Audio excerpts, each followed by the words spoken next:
any scene that has an obvious adjective that we can use for it, an obvious descriptive word that captures the feel of the place, such as rustic, means that we have a mood, we have a vibe, we have a feel, we have some sort of visual effect that we're going to want to capture, as well as capturing the subject itself. It's not just the object that's there, but it's the feel of the object, possibly within its context as well.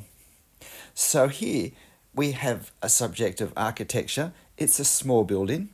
It's actually Hans Heisen's studio in the Adelaide Hills in South Australia.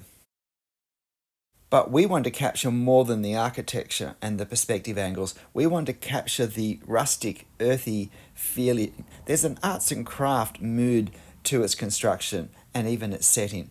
And so I start by establishing outlines, but I use the word outlines, but I don't draw marks. If you look at the marks I'm making, I'm really putting a series of marks that establish the limits of the form and the boundaries with which my marks to create effect are going to be within.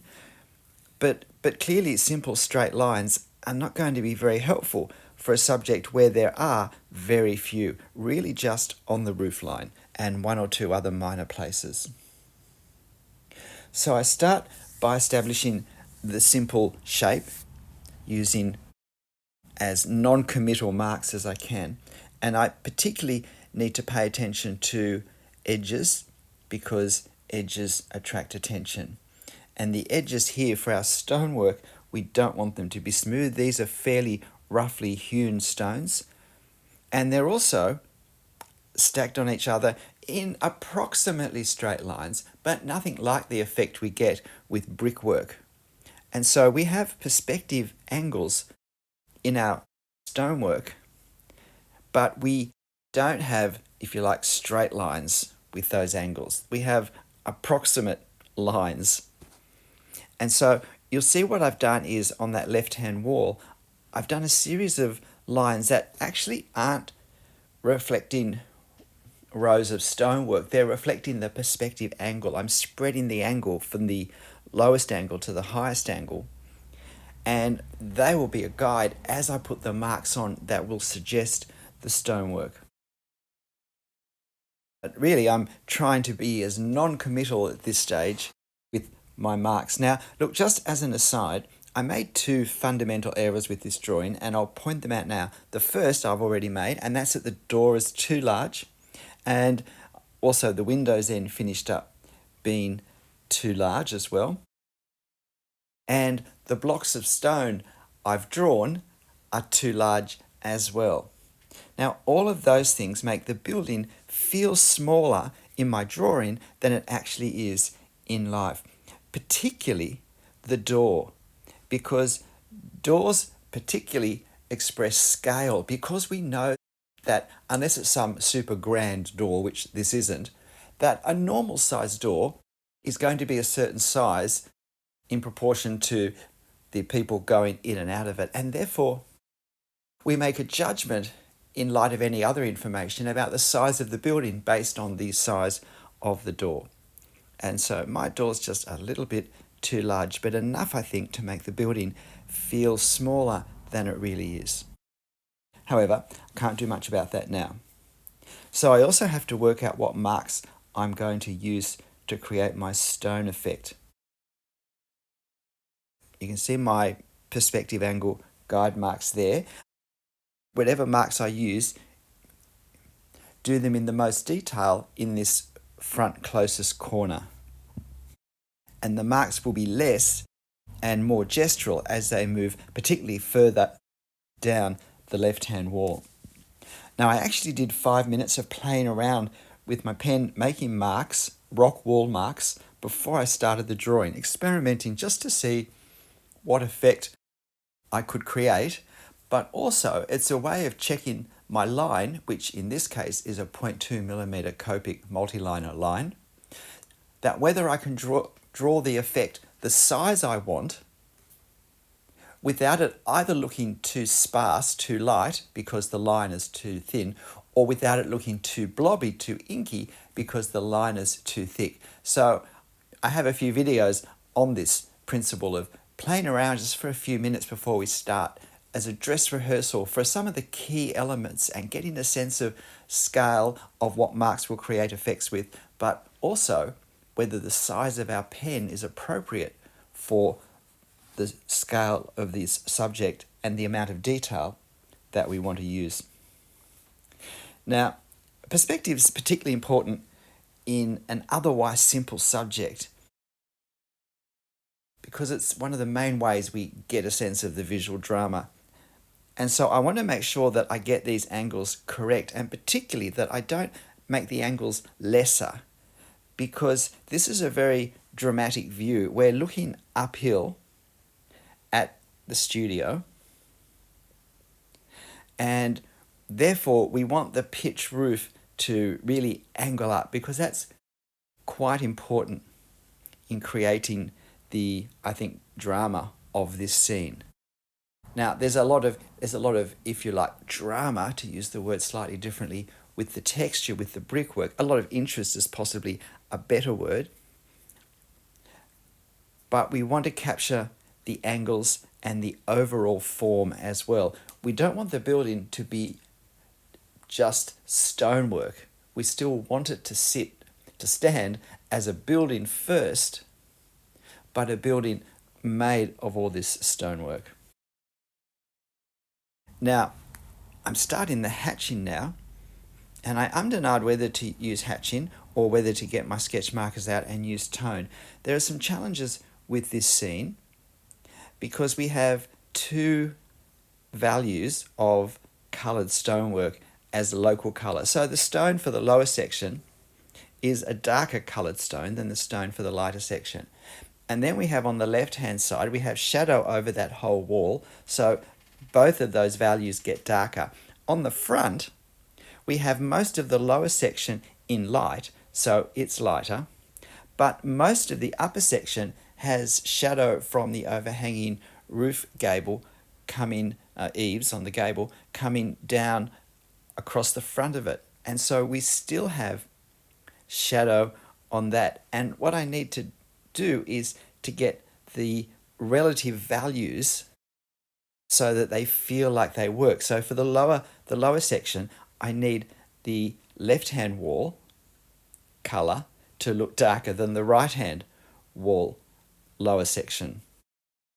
And with the upper walls, I actually want the front to look slightly darker than the left-hand side, because the left-hand wall is in shade, but the front wall is in shadow. It's a shadow being cast by the overhanging eaves. And shadow is actually darker than shade. And if we look at the front and side walls, we can actually see in this photo that the right-hand wall is a darker value than the left-hand wall because it's in shadow. It's not in shade. The left-hand wall is in shade. It's simply at an angle to the sun, where the sun is behind it. Now, this stump in the front is, I think, one of the really important elements of this drawing. Where we want to have a nice depth of plane, and that's, I think, an important element of this scene, because we're looking up, so we want this sense of looking through. Having something very close means that the scene starts very close to us as the observer. And if it starts very close, then it increases the distance, the feel of the distance significantly to whatever the furthest spot is. If I don't put that stump in, then visually I really jump to the studio, to the building as my starting point. And so therefore now I've reduced the depth of plane by that much.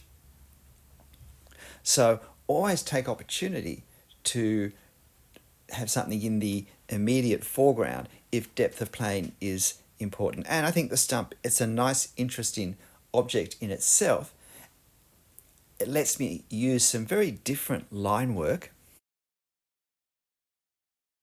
And I'm also able to use some nice thicker lines, still with the same pen. I'm actually doing all of this with the 0.2mm pen. So these trees now in the far distance, I'm using my pen very lightly, but it's still the same pen.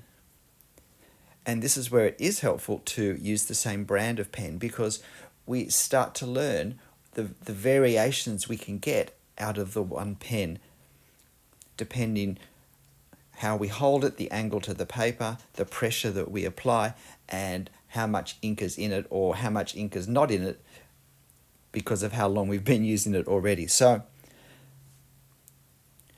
I'm using the pen now to try and get a very different effect with my marks for these further trees at the back than I did for the stump right in the front.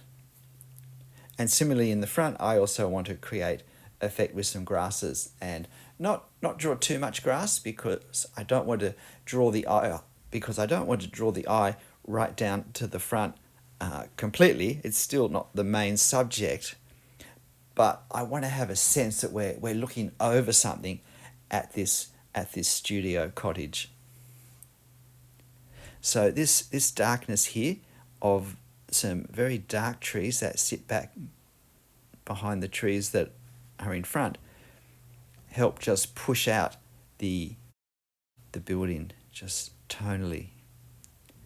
And now I add some more details. I really want to capture the shadows, the contrast between light and dark on this stump as well, particularly weathered stump.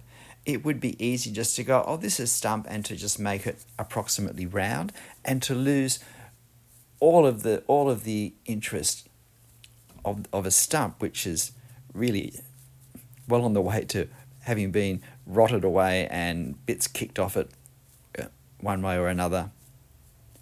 It's always worth paying attention and individualizing every subject that we have in our scene as much as we can. Not to start to generalize and to start to draw generic symbols to represent that. Oh, that's a stump. I know what stumps look like. And then we draw a stump that looks like it's out of a childhood cartoon. That's not what we want. We want our stump to be a specific stump, and our grasses to be specific grasses, reflecting the actual grasses and the forms and the shape. And the grass also gives me a great opportunity to be able to show the slope of the ground, which also gives some interest to what could otherwise be a less interesting part of the scene. And it also emphasizes the upwards viewing angle, because it helps to make clear that we're on lower ground. Now, just some last minute adjustments to the values, reflecting the local color, as I mentioned before, and we're done. G'day, I'm Stephen Travers. Look, I hope you found this interesting. It's a great subject. It's a wonderful little structure, great building to draw, has its challenges because of the stonework and the color of the stonework combined with the shade and the shadow. It would possibly be easier to do with watercolor or marker than with hatching. But why not in some way have a go? It's a great exercise in careful perspective as well. And of course, as always, you'll find this photo reference on my channel community page. So why not go there and have a go drawing your own rustic studio? But look, whatever you draw, however you draw it, make sure you have fun. I'll see you next time. Bye.